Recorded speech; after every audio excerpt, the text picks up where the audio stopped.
Wakil Presiden Gibran Rakabuming Raka meninjau sekolah Garuda SMA IPWL Ake Kolano di Sofifi, Maluku Utara. Wakil Presiden Gibran meninjau fasilitas yang dimiliki oleh sekolah yang berada di wilayah kepulauan tersebut. Wakil Presiden Gibran Rakabuming Raka meninjau sekolah Garuda SMA IPWL Ake Kolano yang terletak di Desa Ake Kolano, Kecamatan Oba Utara, Sofifi, Maluku Utara. Peninjauan yang dilakukan Wapres Gibran untuk memastikan fasilitas yang dimiliki SMA yang berada di daerah kepulauan ini memadai untuk kegiatan belajar mengajar yang berkualitas. Dalam kunjungan ini, Wapres meninjau sejumlah fasilitas sekolah, mulai dari ruang kelas, asrama putra dan putri, laboratorium komputer dan MIPA, ruang makan hingga musola. Bagi anak-anak di wilayah kepulauan, menempuh pendidikan dengan jarak yang jauh dari keluarga bukanlah perkara mudah. Namun semangat untuk menjalani pendidikan tetap hidup di dalam diri mereka. Semangat itulah yang tetap dijaga oleh pemerintah, bahwa setiap anak Indonesia berhak memperoleh pendidikan yang layak, bermutu, dan merata di seluruh pelosok negeri. Anggota Komisi 8 DPR RI Dini Rahmania mengunjungi sekolah rakyat terintegrasi 7 kota Probolinggo, Jawa Timur. Dini Rahmania menyatakan sekolah rakyat terintegrasi 7 kota Probolinggo ideal dari segi fisik gedung sekolah dan asrama. Anggota Komisi 8 DPR RI Dini Rahmania mengunjungi sekolah rakyat terintegrasi 7 kota Probolinggo, Jawa Timur. Kunjungan anggota DPR RI Komisi 8 ini untuk mengecek kondisi sekolah rakyat terintegrasi 7 kota Probolinggo. Bukan hanya soal kualitas pendidikan, kualitas gedung sekolah dan asrama juga menjadi perhatian anggota DPR RI dari Dapil Probolinggo ini.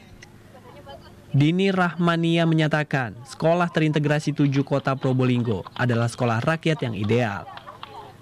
Ia menyatakan meski sifatnya masih sementara, sekolah rakyat terintegrasi 7 kota Probolinggo sudah sesuai dengan perencanaan yang ditetapkan Kementerian Sosial. Dini Rahmania juga menambahkan, ada kerjasama yang terjalin dengan baik antara Kementerian Sosial dengan pemerintah kota Probolinggo di sekolah rakyat ini. Saya melihat sekolah rakyat meskipun sementara ini adalah contoh sekolah yang ideal. Sekolah rakyat yang ideal di mana bangunan asramanya maupun bangunan sekolahnya ini benar-benar sesuai dengan market plan yang disampaikan oleh Kementerian Sosial. Di sini juga melihat ada kolaborasi antara pemerintah kota maupun pemerintah pusat, Kemensos utamanya ini terjalin dengan baik. Maka dari itu sekolah rakyat di sini ya saya kira sih yang paling baik yang pernah saya datangi. Proses belajar mengajar di sekolah rakyat terintegrasi 7 kota Probolinggo selama ini menempati gedung SDN Mayangan 4 kota Probolinggo. Begitu juga dengan asrama sekolah rakyat yang menempati bangunan Rusunawa Mayangan. Rencananya gedung permanen sekolah rakyat akan dibangun di Kelurahan Kadung Asem, Kecamatan Wonoasi, Kota Probolinggo, Jawa Timur. Gedung sekolah rakyat akan dibangun di atas lahan sekitar 5 hektar dan bisa menampung 1.000 siswa. Di tahun ini kami sebenarnya sudah menganggarkan yang disampaikan itu untuk pengurukan, jadi untuk tahap awal. Sehingga tahun depan saat sudah ada persetujuan dari Kemensos, di Kementerian PUPR yang akan membangun secara menyeluruh market untuk sekolah rakyat, sudah akan dibangun di Kedung Asem dengan luasan 5 hektar, luasannya 8 hektar tapi dengan bangunan 5 hektar. Sesuai dengan misi Astacita Presiden Prabowo Subianto, keberadaan sekolah rakyat adalah untuk memutus rantai kemiskinan dari sisi pendidikan, yakni melalui peningkatan kualitas sumber daya manusia. Dari Probolinggo, Pujian Nugrah, TVRI melaporkan. Kementerian Koordinator Bidang Politik dan Keamanan menurunkan tim untuk memastikan kondisi Dapur Satuan Pelayanan Pemenuhan Gizi atau SPPG dan Koperasi Desa Merah Putih serta sekolah rakyat di Lampung berjalan baik. Tim khusus Kementerian Koordinator Bidang Politik dan Keamanan meninjau Dapur Satuan Pelayanan Pemenuhan Gizi atau SPPG Kelurahan Bumi Waras, Kecamatan Bumi Waras, Bandar Lampung. Tim yang diturunkan ke Menko Polkam ini dipimpin Staf Ahli Bidang Ketahanan Nasional Marskal Muda TNI OK Prawira. Kehadiran tim Menko Polkam ini untuk memastikan kondisi SPPG dan Koperasi Merah Putih serta Sekolah Rakyat di Lampung berjalan baik. Marsikal Muda TNI Oka Prawira menyatakan telah mendapat laporan dari pemerintah Provinsi Lampung terkait beberapa hal yang perlu ditingkatkan oleh pengelola dapur SPPG di Lampung, terutama dalam proses pengelolaan makanan yang akan didistribusikan kepada penerima manfaat. Marsikal Muda TNI Oka Prawira meminta pengelola dapur SPPG menjalankan sesuai prosedur operasional dan secara berkelanjutan melakukan koordinasi dengan tim kesehatan dan lembaga terkait lain. Selain itu, pengelola dapur SPPG diminta menyediakan alat untuk mendeteksi keamanan dari makanan yang akan didistribusikan. Kami mendapat masukan informasi dan kami cek langsung ke lapangan dan memang ada beberapa hal yang perlu ditingkatkan terkait dengan kualitas dari proses makanan yang akan diberikan oleh penerima manfaat. Beberapa hal masukan sudah disampaikan kepada Korwil agar berkoordinasi dengan pemerintah Provinsi Lampung. Kepala SPPG Kelurahan Bumi Waras, Bandar Lampung, Muhammad Akbar bersyukur atas kunjungan dari Kemenko Polkam dan masukan yang diberikan.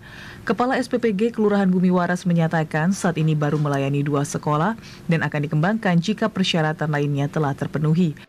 Yang ditekankan yang pastinya kualitas dari makanan, kualitas dari segi penyajian, produksi, dan kita juga harus ada alat untuk mendeteksi bahwasanya makanan itu layak atau tidak dibagikan atau didistribusikan kepada anak-anak atau penerima manfaat yang lainnya.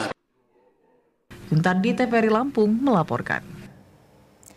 Badan Gizi Nasional melalui Koordinator Wilayah Kabupaten Toli-Toli, Sulawesi Tengah akan menyiapkan rapid test untuk menguji sampel menu makan bergizi gratis sebelum dilakukan pendistribusian ke penerima di tiap sekolah.